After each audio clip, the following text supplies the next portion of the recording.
Good evening, everyone. I'm Shayla Taylor, and I will be hosting our virtual classroom for tonight.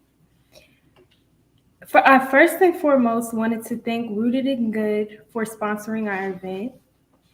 And the cannabis industry faces several social media issues due to platform regulations and restrictions. Many platforms have policies against promoting the sale or use of cannabis, leading to account suspicions or content removal. This this creates challenges for cannabis sorry. This creates challenges for cannabis businesses trying to market their products or share information. Additionally, inconsistent enforcement of these policies and the lack of access to mainstream advertising channels makes it difficult for cannabis related businesses to establish a robust online presence. Today's discussion will focus on these challenges and how to overcome these issues. I want to ask Katrina, could you formally introduce yourself? Sure. And thank you for having me on this program. Women Grow and Rooted in Good are both fantastic programs. My name is Katrina Yolen. I've been in the marketing field for about 25 years. I was in food and beverage marketing for about 20 years. Worked for global, international, public, private, nonprofit, startup, all different kinds of companies, but was in the natural foods industry for quite a while. And about 6 years ago now, joined the cannabis industry. Um, was very excited to be recruited to Curaleaf early on when it was a very small company and only in a couple of states with about 3 dispensaries. And I was the first marketing hire there and built the marketing department up, including the field marketing. So Curaleaf, by the time I left, was in 20 states with over 100 dispensaries. We launched several brands in the time I was there and went public, and it was a wild ride. After that, I joined another multi-state operator called Acreage Holdings, which is in a handful of states right now and was in a big restart mode. And left Acreage about a year ago. I was the chief marketing officer there, and since then have been doing consulting. I started my own consulting firm about a year ago called CNB Strategies, working with brands and retailers, primarily in the Northeast, but across the country. And very excited to be in the cannabis industry, loving how disruptive it is and how exciting and how many people it's helping in a variety of ways. So thrilled to be here and nice to see you all this evening before Thanksgiving. Thank you, Katrina. Now I want to ask Kristen, can you introduce yourself? Sure. Hi, I'm Christine Wilson. I'm the founder and CEO of M2M Consulting, and we have a portion of our practice that works exclusively in digital marketing in the cannabis space, primarily helping brands with their web presence and their social media presence, as well as tackling the fun of digital advertising in cannabis, which keeps us all on our toes every day. So that's super fun. And then we also do a lot in influencer marketing, which has been really a great way for us to be able to reach people that we can't use traditional advertising to reach. So so that is who I am. Good to see you guys. Thank you, Kristen. And last but not least, Mary, can you also introduce yourself? Absolutely. My name is Mary Pryor. I am a strategy, social, digital, and content creative that works in the advertising space full time and has continued to do so while running 2 cannabis businesses. One, Tricola Farms. We are a licensed cultivator in New York State. The brands that we produce are Tonic and Sheba Baby, which is my brand. And Canaclusive, which did a lot and still does a lot of inclusion marketing work, which involves influencers and a bit of branding and voice development for brands that want to be able to market to inclusive audiences, which is a big deal here in New York State. A lot of my experience comes from the fact that my family grew the plant. I'm a daughter of the drug war. My father served for drug charges that related to cannabis while still trying to navigate having full-time work in his career in automotive. I come from a background where I jumped into cannabis legally fully in 2017 while managing all of my issues with Crohn's. So I'm here for the medicine piece of it, which is all of it, not some of it. I'm here for it to be marketed in a way that is unique and very different, because mainstream audiences need to hear about cannabis in ways that I think are very different from what I see in typical cannabis marketing. So I'm always very excited to have a touch in the mainstream world, and also understand what it is to get those mainstream articles and mainstream voices to care about your brands. I'm also an Instagram creator. So I get a lot of updates as to what is going to work in this world on social media than most, because it's part of my job for what I do in the advertising space, where I currently work at Media Monks. So excited to be here, and thank you for your time. Thank you, Mary. So now we're going to get into the questions. What media platforms do you use for cannabis sales and marketing? So this is for everyone.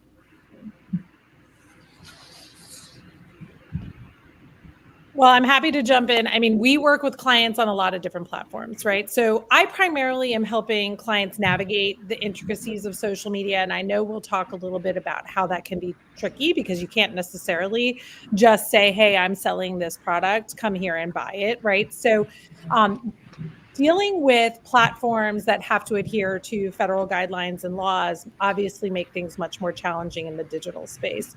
So we do look at some traditional marketing tactics with clients, where we will, do things where we really have to reach out to them in more of a traditional comms, like we're actually doing flyers and we're actually going out and doing mailers, and we're going door to door. So that can be one of the ways that we do it. We do a lot of advertising on social media. We do a lot of advertising on other platforms, but we have been rejected from things that we have tried. So I'll give you an example. We work with clients that do ads on Spotify all the time. We could not even get a basic CBD product easily through their advertising platforms. So there are challenges, and then it just means you have to go back and try things in a unique way. So for me, it's primarily on social media. We obviously are trying to optimize their web presence and make things as transactional and as easy to do online as possible, unless we're working with, say, a bricks and mortar dispensary where we're trying to drive people into the location. So maybe that could get us started, and you guys could expand in what you're using. Yeah, I'm happy to hop. Go ahead. Here. So I do marketing work with 2 current open dispensaries, regulated dispensaries in New York on the side, on top of my full-time work, and also manage marketing my brand. So a lot of what I do is focused on email marketing creation, doing a lot more development in terms of creating fan clubs and private clubs on Telegram, helping people develop robust SMS campaigns. As someone who's been in the social space and done social marketing since 2007, a lot of the tricks and the ways to get around things with social platforms, I'm lucky to always get that insight, because I work as a creator, and I'm considered, I'm repped by Instagram on a few things that I do with brands on the creative side. And so I do a lot of like mentorship with a few brands and with a few creators to help them understand the best way to market their products so that they won't get flagged by the entity that reps me. And so a lot of those experiences are really helpful. It's really great to be able to like have a career where I know immediately what's happening or what's going to be the next update on a social platform, how they're going to be way more mindful of even allowing cannabis to exist on these platforms. I'm in those meetings where that conversation does come up.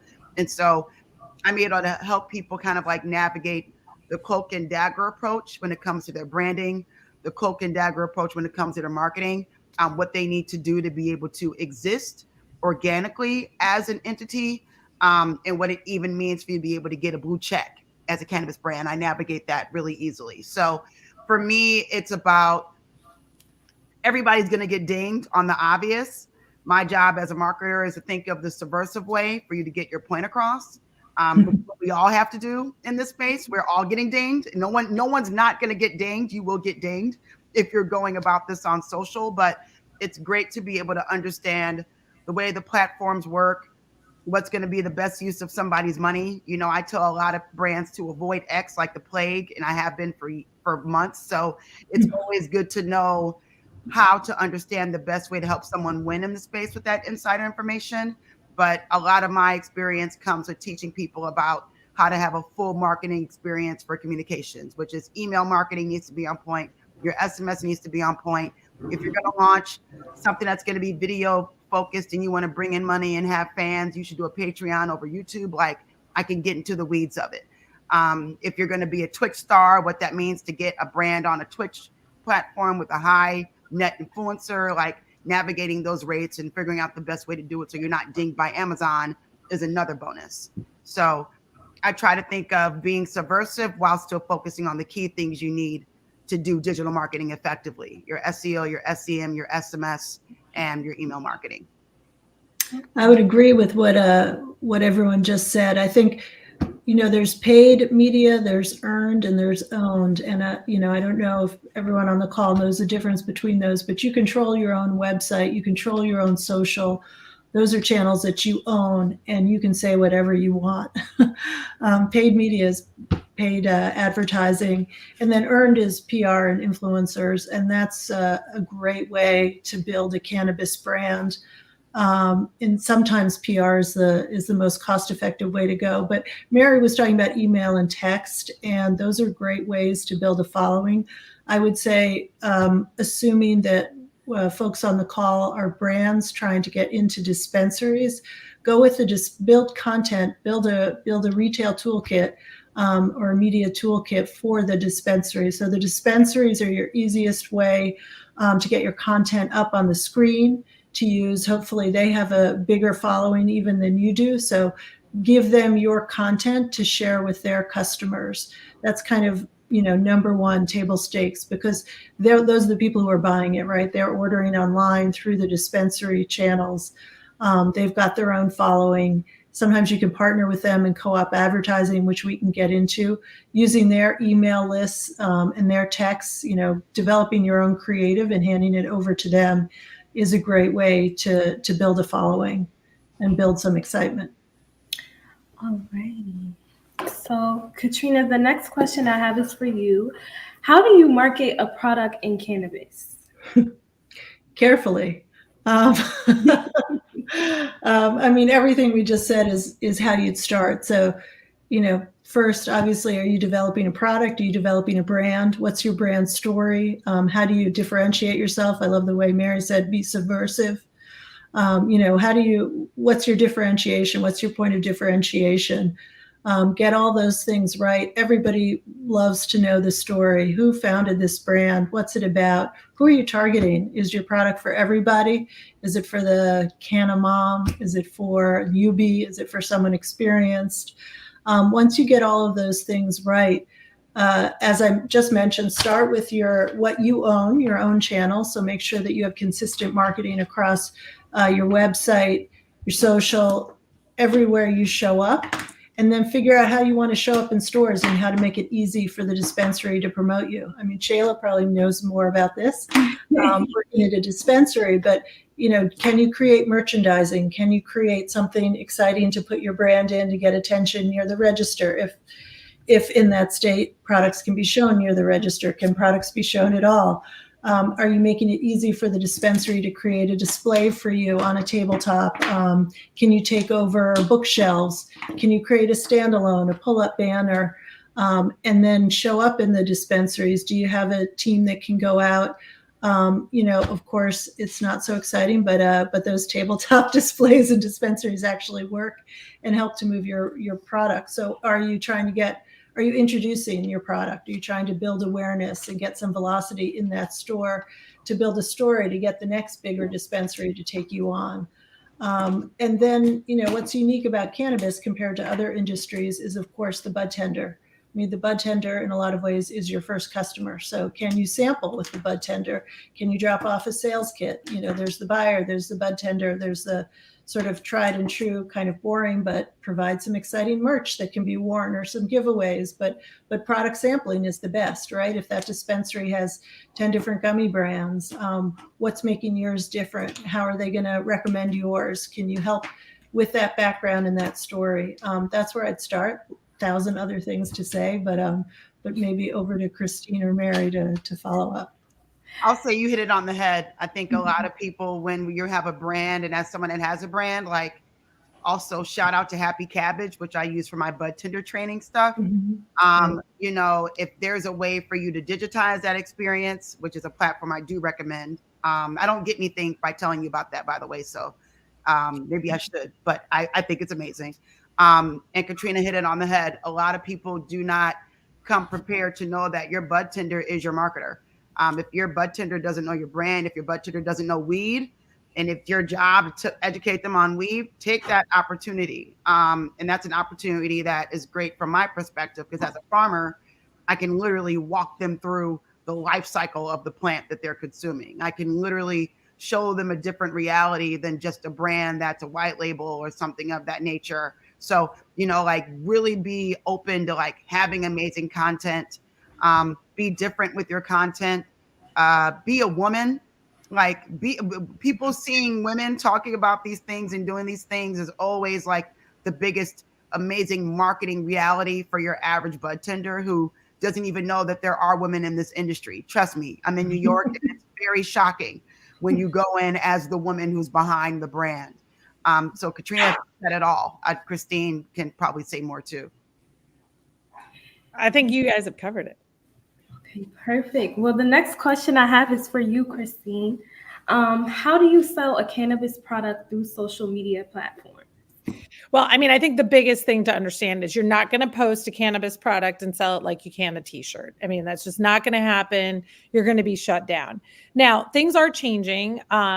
X, formerly known as Twitter, has opened up opportunities for some advertising in cannabis. I think Elon's trying to diversify revenue and find new revenue streams. And so being the one that at this point that will allow for some just blatant cannabis advertising, do I know if that's really going to translate to what I need it to for my clients? Not necessarily.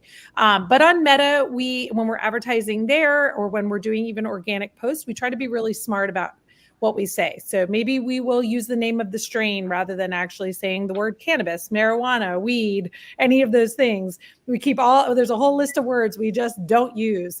Sometimes we'll keep a letter or two out of a word and make it really clear that that's what we're trying to say. We also ran a really successful campaign for a dispensary that was just all about where they were located and showed a really cool bag being handed off for delivery because they were doing delivery, or they still do delivery, but they were doing delivery during the pandemic. And we said, hey, this is where it's located. It'll deliver to you. And with the logo, that was enough to get people intrigued and interested. So we were able to drive a ton of traffic without saying we're delivering cannabis to your house. We also do a lot in education. So one of our ways around it is to be an education platform and share information to educate people.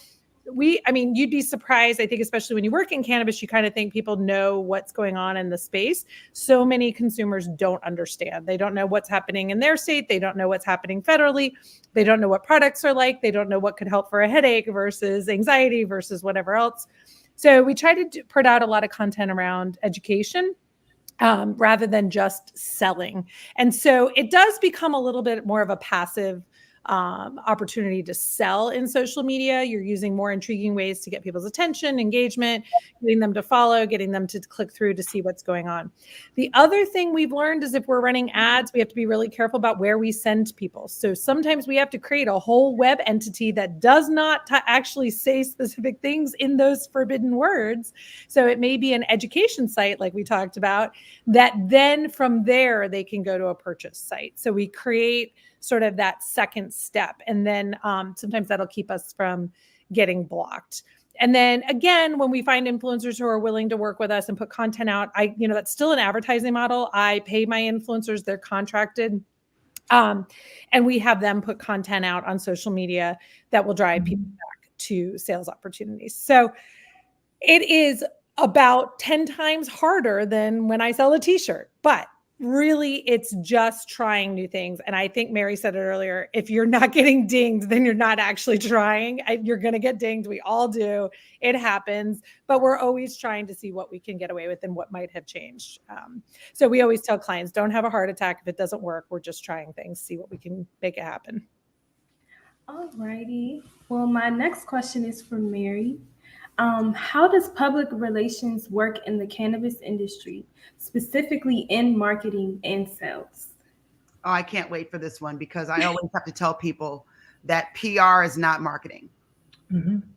There are 7 parts, 7 ways, 7 things when it comes to promotion. PR is one of them, but PR and marketing are not the same. I think a lot of brands struggle with storytelling, and that's why they're not able to attract diverse PR that's not outside of a cannabis category.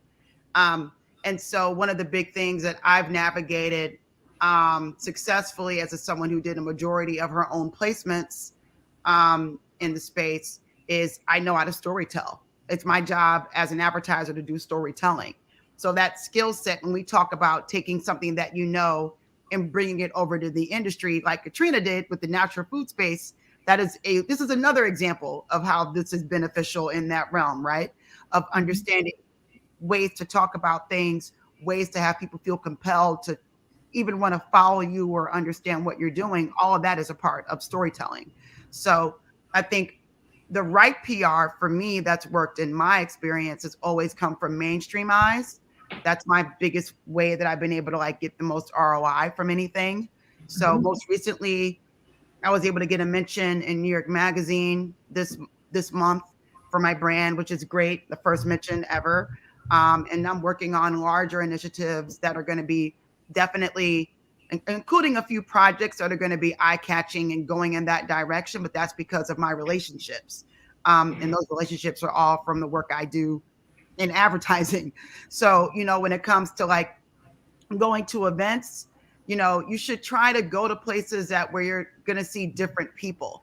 You should try to think about doing public relations for your brand in a way where if you know how to do a story and you don't know how to talk to someone who's not in your world about it, then you really need to think about what's the best way to tell your story looks like. And so I think that PR is definitely a tool.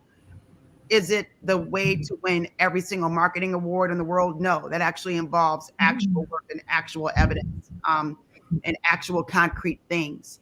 And so I think before someone says, I want someone to write about my brand, there's so many gummy brands now. There are so many flower brands now. What makes you different? If you're not able to discern what makes you different, then PR is going to be very hard for you, because it's going to be even hard for the PR person that you hire to tell your story if you're not able to have that back leg of that work done yourself. So I think that when we talk about, if I do PR, I got placed in a magazine or placed online, I didn't get a lot, I need to get this and get that and get sales. That can happen, but it's right time, right story.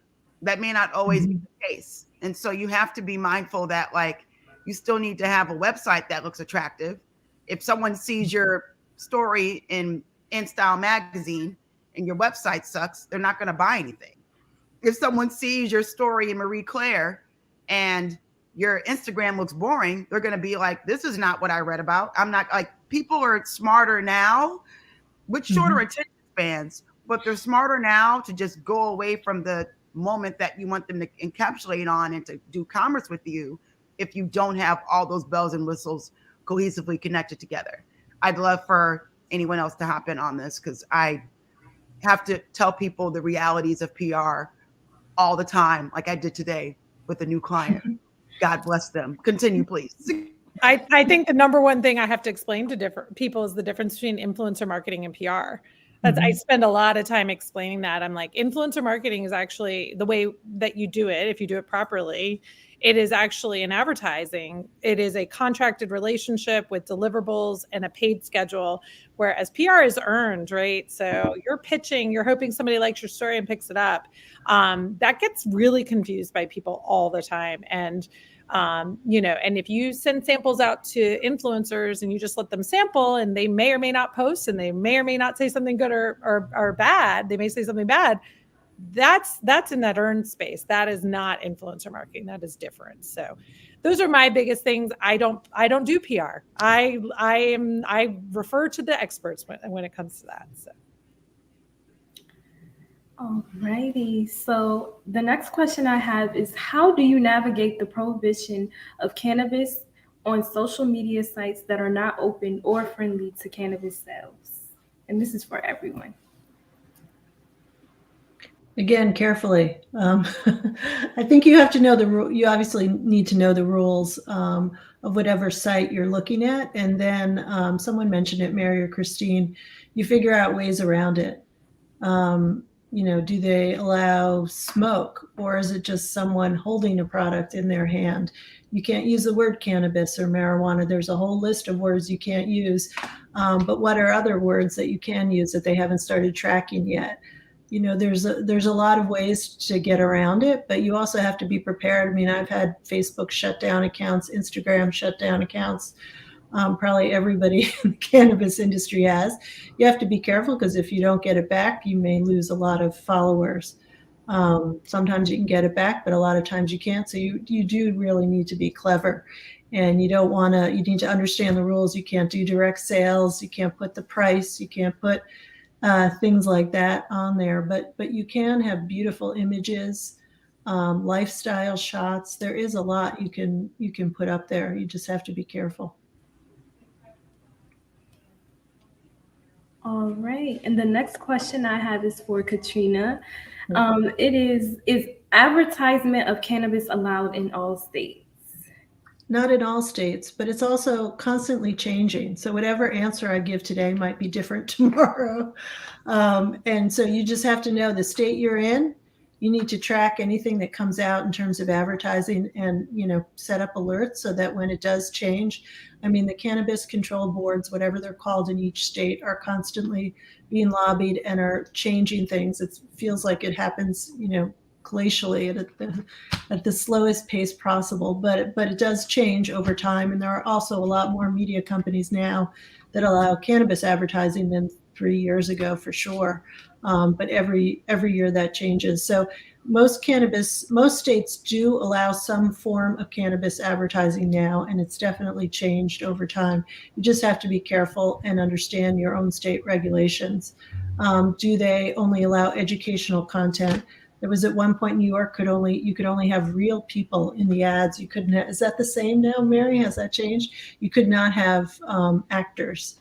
No actors in the ads, only real people. Yeah, it's crazy. I mean, people are definitely breaking the rules, but yeah, it's a matter of if you want to pay the fine to break the rules, or right. if you want to end up getting reported on your license. New York is its own magical place, as I like to say.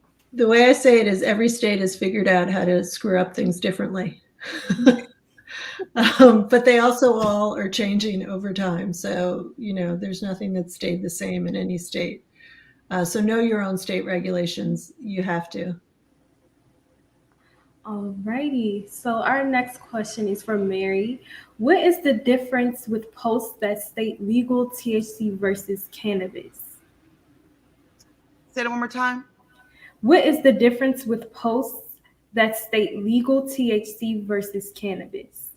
Oh, wow. I need to research that one. That's a new one. Is anyone familiar with this? Do you mean THC versus hemp? Yeah. Is that what you mean? Yes. Oh, okay. Yes. So hemp versus legal THC. Okay. So I want to make sure I'm asking the question the right way. This is about hemp versus cannabis, or hemp versus THC? Versus THC.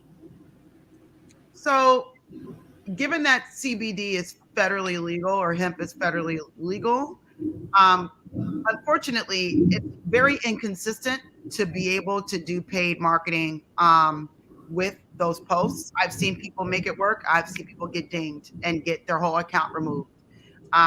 It's not consistent across the board on all the platforms. That's why there's a big downtrend in certain respects for people that are doing consistent advertising on Instagram with CBD hemp brands. Cannabis is definitely not something that you can boost or put too much of a red light on yourself with, because again, you will be in danger of losing your account. And it's been harder to get accounts back over the past few months from what I've seen from some folks. So a lot of people usually always make a backup account, and they'll do content to both to be able to matriculate followers and fans to drive over to those areas. I tell people the best branding and the best marketing that I see makes me feel like this is something I would natively just find in a regular store versus I would need to have to go particularly to this location in this place to get that thing in order to enjoy it. The best accounts look like it could be the cousin of Dove, even if I were to use that, or it could even be adjacent to something that I would see for a natural food brand. And even if you go to something like the Natural Food Expo, I went this year, I go every other year, I'll be going in next year. It's something at the Natural Food Expo, you will see CBD brands there, but the ones that get the most attention are the ones that don't look that obvious. And they're right next to the lacrosse setup, across from the Ezekiel Bread setup, which is kitty corner to a natural dog food. So just something to think about when it comes to what it means to get dinged, what it means to be a little bit less obvious with the obvious, and, you know, understanding that even though CBD and hemp is allowed to be advertised on certain platforms, there are chances that you still might get your ad taken down. I mean, Christine can talk about that. Yeah, we have a lot of CBD product clients, and it does not. They're totally legal products. They're sold on shelves in major retailers. They're below the threshold of the amount of cannabis and CBD that have to be in it, all of that. But I will tell you, most of the platforms are just playing it safe. And it's a heck of a lot easier for them to regulate with a complete iron fist and just say nothing's allowed than it is for them to get into the nuances of like, are you talking about a THC product right there? Or are you talking about a CBD hemp-based product? So I think that's all changing. I mean, Meta tells us on every call, this is looking to change. This is evolving. This is coming soon.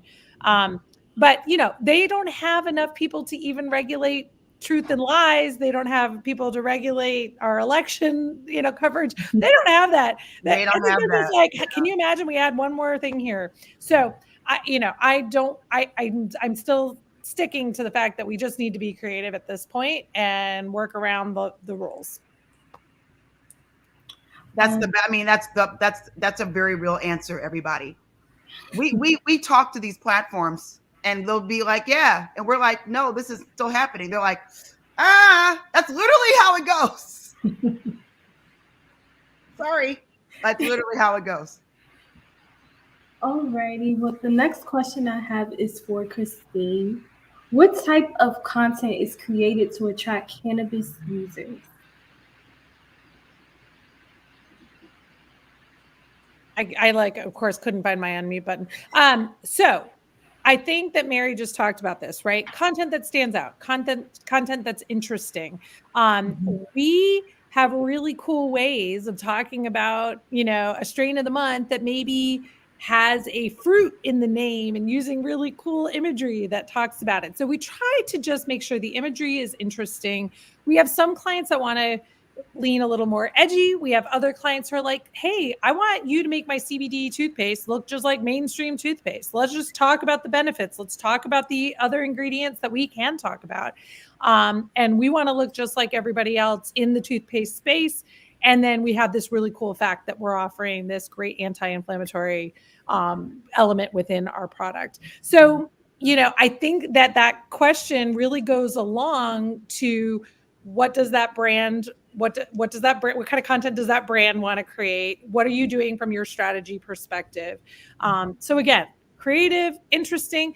I mean, I've seen some cool stuff go by where it's just like a blur over something that we all know what it is, but we don't know what it is kind of thing. But they make it look really neat and intriguing. I've seen some really fun, cool techniques. So in addition to what we've created, you know, at M2M, so there are people doing some creative stuff, but there are a lot of brands out there that do want to be a little bit more edgy. One of the challenges also in this space is we're very aware. We work with a lot of folks that are female, that are minority-owned businesses. So we're trying to be representative in our content, which is something we think about for all of our clients. I think it's so important, and it's like really hard sometimes to make sure that happens. Other people who don't, but we do in our work in cannabis. We try to make sure that is really prevalent in everything we do. Okay. And the next question I have is SEO imperative to increase visibility? Well, I mean, search engine optimization is important for any website, right? So there are challenges with SEO. One, it's ongoing. It doesn't just stop. It's something that you have to be aware of. The content that goes on your website needs to be continuously updated. You need to have new content. You need to look at what the keywords are that people are searching. Those keywords change over time. You need to be responding to that and improving on that. I do have some clients that don't have the time and effort to wait for SEO to really take effect. Or they're a small guy with a small budget, and there are big web presences out there that are just eating their lunch for SEO purposes. And some of those clients maybe will turn more towards a PPC campaign. So they're going to do more, put their money into search, and they're going to bid on keywords that they really can kind of win in that battle. But, you know, in an ideal situation, we're looking at SEO and we're looking at search campaigns to work together. But yes, absolutely. SEO, I mean, anybody who has a website, SEO should be part of your strategy if you want to be found. If your website is a brochure that you hand to someone, in essence, a digital brochure, and you're always going to send them to that destination, okay, fine. You don't need to worry about SEO. But if you want people to search and find you, then SEO is imperative. Okay.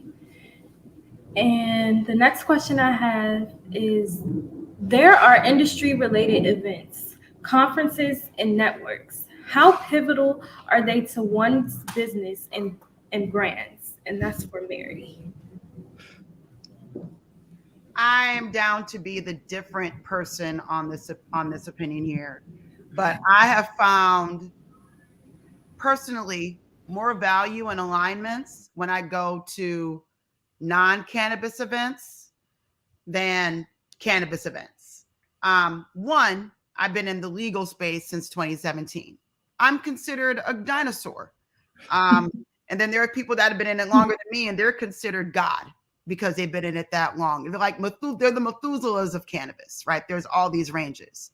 If you don't know what Methuselah is, it's because you didn't go to Bible school like I did. It's totally fine. The point is that for me, because of the way that I adjacently put my brand, is that, again, my biggest ROI, if I've ever considered PR, has been from stories from Marie Claire, InStyle, Vogue. Like that's where, I mean, Cosmo, that's where I've been able to get the most bang for my buck in terms of being in those rooms with those entities. Those entities will come to something that I'm doing, but they may not be at an MJ BizCon. They more than likely are not at an MJ BizCon. And as women, we really need to take advantage of our abilities to blend into these spaces. We all touch a degree of wellness that is not cannabis, whether you are experiencing being in your 30s and you're trying to navigate your career, and whether you're a mom or whether you're going through, like, there's a huge movement happening with women that are 40 and up in regards to like the transformative way that people are taking control of menopause. Like all of these rooms, when it comes to cannabis and who it touches, that's us. They're still talking to us. You being the outlier is actually extremely attractive because all these people are using weed. Believe it, they're using it. You might find more value for your business being in these rooms, which I have, versus an MJ BizCon, a CannaCon, and an MJ Unpacked. Doesn't mean that it's not relevant for business, for what you're doing, but I'm just saying, women, we have a lot to our advantage in this space that we do not take advantage of. I see it all the time. I'm the outlier in the room, and I'll try to get other women to come be outliers with me, and they're like, oh, well, I need this. My brand needs to be in dispensary. Girl, great, but you need to understand your market. Your market is this audience. Your market are these women that smoke on vacation. They smoke with their friends after work parties, and they need to be smoking or consuming your stuff. Like, you can't neglect that audience. So I find value in conferences to a degree, but if it's really important for you to be able to know your personas, as we say in marketing, for your talking to, I encourage women in this business to go in spaces where they can be the only cannabis founder in the room. I think that's well said. And I would just add, it depends where you are with your brand and what you want. Are you looking for investors? Are you looking for dispensary placement within your state? Are you looking for a manufacturing partner in a different state? Are you looking for a multi-state operator that could get you into multiple states? You know, what are you looking for? It's really hard to get people's attention at MJ BizCon. It's really, really hard. You know, it feels like everybody in the world is going there, and that's true. And MJ BizCon can be fabulous for certain things. If you're looking for a new package format or certain kind of, I don't know, flushing system, or, you know, there's a million equipment vendors there. Every vendor's there. But you won't get a lot of attention. And, you know, finding those people in your own state, going to the CannaCon conferences, or NECAN, I mean, when it shows up in your state, then you can talk to the dispensaries that are all there. There are a lot more events that you can attend that will be lower cost and big impact. And I'm sure Women Grow is going to have a summit. That's probably a good one to go to. MJ Unpacked is all about retailers and brands. But yeah, it really depends on the event and what you're looking to get out of it. All righty. And the last question I have for today is, there has been an increase in podcasts as a medium. Does this work for cannabis? And this is for everyone. Yeah, definitely. As someone that's produced podcasts for other brands and has something unique coming on her way self, it can. But I'm going to be honest here. We're going to be hitting a fever pitch with what we will be consuming or being forced to look at in 2024. So figuring out where you're going to fit into the noise of what's going to be a very popular time politically for all these things is something that I would really test. Mm-hmm. And, you know, I think that developing a healthy relationship to what you want to build and what you want your podcast to do can happen right now. It's viable to do something that is unique. It's not viable to do something that is the same, because it'll be very hard to stand out. So if you're a podcast consumer, if you're like, I want to be just like Swindled, which is my favorite podcast. I love listening to him in that weird voice talk about true crime. It's my favorite freaking podcast. My boyfriend thinks I'm insane. He's like, why are you listening to this and cutting your bouquet? I'm like, yeah. Anyway, I would strongly recommend making sure that you know what your point can do in terms of fitting into the zeitgeist of podcast overload right now. I'm not saying don't do one. I'm doing one right now. But where you fit in the zeitgeist of the work is really important to think about. If you're going to embark upon that work and be consistent. Just because you don't get 10,000 followers after your first season doesn't mean you stop. So if you're not prepared to be consistent, then you should not launch a podcast or a video cast. If you think that 5 episodes in, you should be able to get Michelle Obama on your podcast, you are tripping. So you need to be able to understand who your guests are, who your niche is. Will your personality stand out on its own? It can, if you really have that type of work ethic in you. But the last thing you want to do is put hours towards something and resources towards something and money towards something. And because you don't have 7 million followers after 7 episodes, then you stop. Like, really evaluate your time to if you can do that work, would be my perspective. We produced a cannabis education-based podcast that, one of the things that was really important is making sure there was a marketing strategy in place so that we could grow that following and get people to listen. And then the content, it improved over the course of the season, which was great. There was a lot of learnings, making sure you have interesting guests. I also would love to turn this on the other side of the coin and say podcast advertising is also an opportunity. So you may not have the wherewithal to produce your own podcast, but it also is a great platform where you can have ads run on shows that are open to having cannabis-based products in their advertising mix. So I will say, I think Mary hit the nail on the head. It is a crowded space. There's a lot of people talking. And we also have to make sure in the cannabis space, we don't all just keep talking to each other because we're trying to reach people outside of the industry and educate and inform and get them intrigued. So I think it's important not just to end up in that circle. All righty. So, marketing cannabis involves navigating strict regulations and restrictions. And I'm thankful for the knowledge our guests have shared with us today. It has been very enlightening. From my perspective, the plant is about the community. So, engagement with the local community, supporting cannabis related causes, and establishing yourself as a responsible and contributing member is so important. Remember, adherence to regulations is crucial in the cannabis industry, so consulting with legal experts is often necessary to ensure compliance with advertising and marketing laws. Until we experience real policy change, be safe and encouraged to dominate the world. I'm Shayla Taylor and signing off for Moving Girl.